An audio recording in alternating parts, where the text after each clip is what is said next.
All right, Andrew Tate versus Sneako. You've seen the clips, you've heard the arguments, and you've definitely seen the back and forth online. But what would actually happen if these two finally went head-to-head? We're going to break down every single possible scenario, from a real fight in a ring to the digital war for your attention. So let's get right into it. It's the big question, right? Who really wins? But, the answer isn't as simple as just a knockout punch. The real question we need to ask is, what kind of fight are we even talking about? Because, as you're about to see, the most important battle here, it probably isn't a physical one at all. And this, right here, is the absolute heart of the conflict. On one side, you have Andrew Tate, a former world champion kickboxer. His entire brand is built on physical power and a certain kind of dominance. And on the other side, you've got Sneako, the streamer, whose whole game is built on words, on ideas, on mastering the internet. They're not just from different worlds, they are playing completely different sports.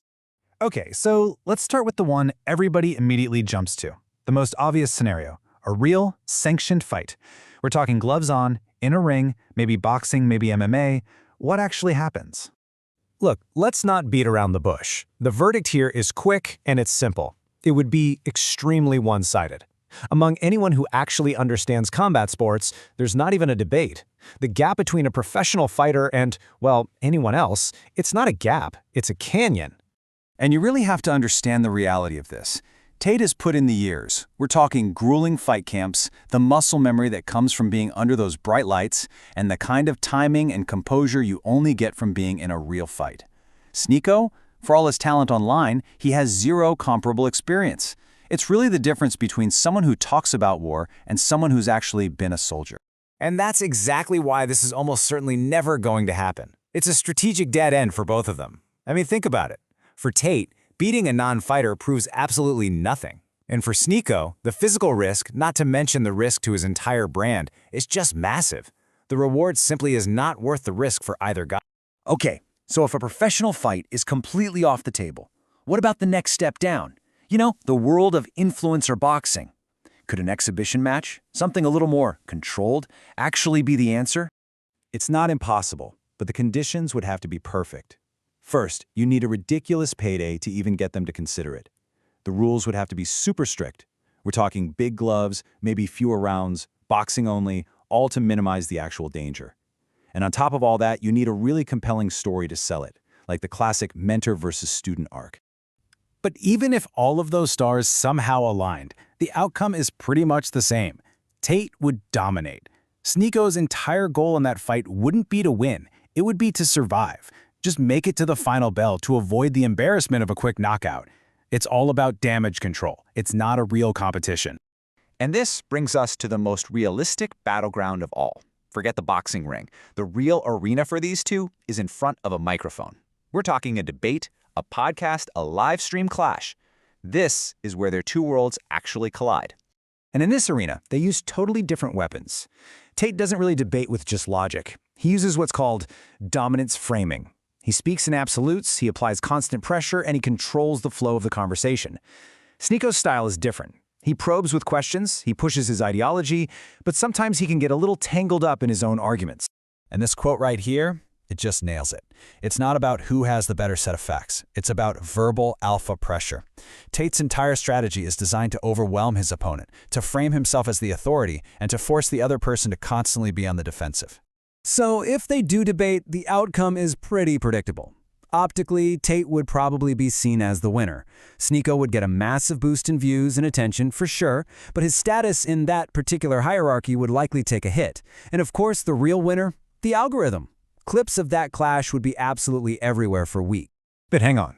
What if a single confrontation isn't the real goal here?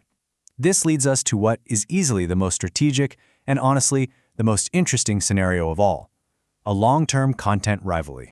Let's just define what we're talking about here. It's a classic online playbook, the mentor-fallout-rival arc. You've seen it a million times. An established figure takes a younger creator under their wing. Then the younger one breaks away, creating this perfect narrative of betrayal or a big ideological split. And that conflict, it becomes a goldmine for content. And you can almost see how it plays out in stages. It always starts small, right? Subtle shots fired on a podcast here, some indirect callouts on a stream there.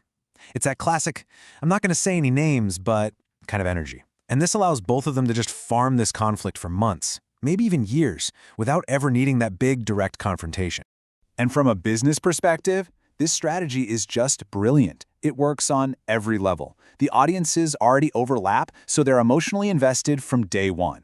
It creates this endless stream of reaction videos, analysis, debate, and the best part? There is zero physical risk for anybody involved. It is the perfect modern media rivalry. So that brings us to the biggest question of all. Beyond just these two personalities, why is this whole narrative so compelling? Why are millions of people so tuned in and invested in this potential clash? Well, the hype is being fueled by some really powerful currents in online culture right now. There's this deep obsession with power hierarchies, who's the alpha. It also represents a clash between these two competing brands of masculinity, and even a generational split between old-school discipline and new-school internet culture. Basically, all online content is becoming fight-adjacent. And this quote just perfectly sums the whole thing up. This was never really about a physical fight. It's a battle for status. It's a battle for influence and for your position in the whole online ecosystem. All the talk about a fight is just the language they're using to have that conversation.